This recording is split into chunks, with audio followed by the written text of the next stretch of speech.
how did and what time in your life did the Doctrines of Grace really become the basis of understanding the nature of God? Right. You could repeat that question. Yeah. Doctrines of Grace is a shorthand for the doctrines that make the glory of God and the sovereignty of God central in everything.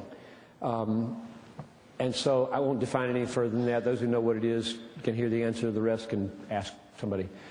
The answer is 1968. Is that what you wanted to know?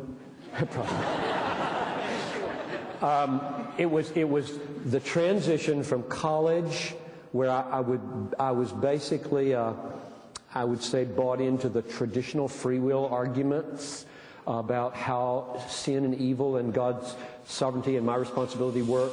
And then in the next year or two, I'll just give you one example. I was taking an exam in a blue book in a systematic theology class with Jim Morgan on the doctrine of salvation, and he assigned us to do a extensive exegesis of Romans 9. And Romans 9 exalts the sovereignty of God in our salvation to the max. And I was a fighting. I went. So I walked. So pretend that you're Jim Morgan, okay? Okay. All right. Just be careful now.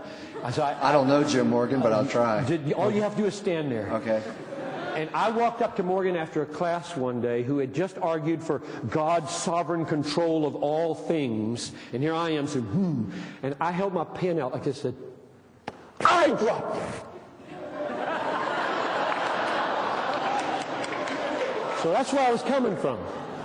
That's where I was coming from. And I wrote in that blue book at the end, Romans 9 is like a tiger going around devouring free willers like me.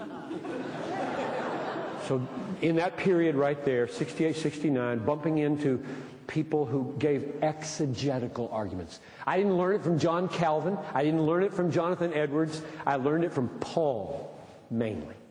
That's in the Bible. Paul was one of the writers of the Bible. So what do you suggest when you're